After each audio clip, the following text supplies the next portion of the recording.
It's May 12th, and the strange side of history awaits. Today, we have a wagon train trapped in nightmare conditions, a mission ending in a violent crash, and a strange law born from fear of disease. Let's begin.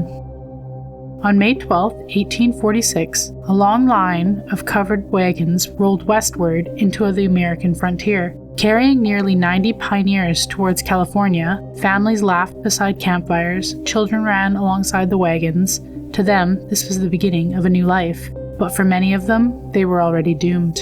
Led by brothers George and Jacob Donner, the group hoped to reach California by winter. Along the trail, they heard there was supposed to be a shortcut called the Hastings Cutoff, a faster route through the wilderness that promised to save precious time. Instead, it led them into disaster. The shortcut tore apart wagons, exhausted oxen, and delayed the party for weeks deep inside the brutal dirt, desert, and mountain terrain. By the time they reached Sierra Nevada, dark clouds were already gathering at the peaks. Then the snow came. Massive storms buried the mountain passes in ice and silence, trapping people with almost no food. One by one, people began to freeze to death inside makeshift cabins. Others starved slowly beside family members too weak to move. As winter deepened, survivors faced the unthinkable choice to stay alive. Some began eating the dead. Rescue parties would not reach the mountains until months later. By then, nearly half the Donner Party was gone forever, swallowed by snow, hunger, and one of the darkest survival stories in American history.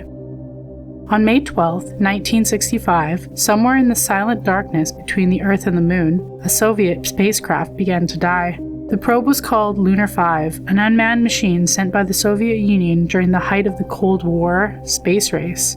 Its mission was to become the first spacecraft in history to land softly on the Moon. For days, Luna 5 drifted through space alone, but then something went wrong. Deep inside the probe, the guidance gyroscope malfunctioned. The spacecraft slowly lost control and began to spin silently through the void.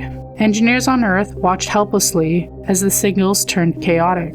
Somewhere nearly 240,000 miles away, a tiny aircraft was no longer listening to its commands from home. Then came the final mistake. Because of the guidance failure, the retro rocket meant to slow the descent was never fired. Instead of gently landing in the lunar dust, Lunar 5 plunged towards the Moon completely out of control. The spacecraft slammed into the surface at enormous speeds, exploding somewhere near the crater wilderness of the Man Ray Nubia. Astronauts later reported seeing massive clouds of lunar dust rise from the darkness, lingering for nearly 10 minutes above the Moon.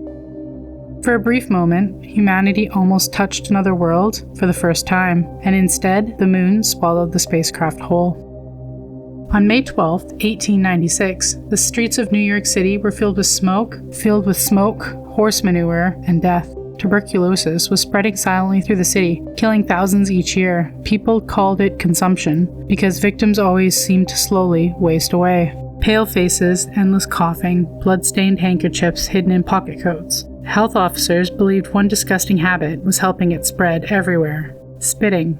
That day, New York became the first city in America to ban public spitting. Under the new law, anyone caught spitting on a sidewalk, inside buildings, or in streetcars could be fined, arrested, or even jailed for up to a year. Almost immediately, the city erupted into outrage.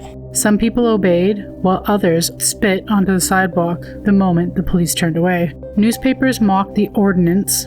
Protesters accused the government of trying to control ordinary behavior. But then the doctors began to realize tuberculosis wasn't random. It moved through crowds, carrying tiny droplets from coughs, spit, and a breath itself. Soon after the spitting signs appeared across the city, in packed neighborhoods, one infected person could unknowingly doom an entire family living in cramped apartments. Soon, anti-spitting signs appeared across the city like warnings from another world. Spitting is dangerous, indecent, and against the law. And by 1910, thousands had been arrested.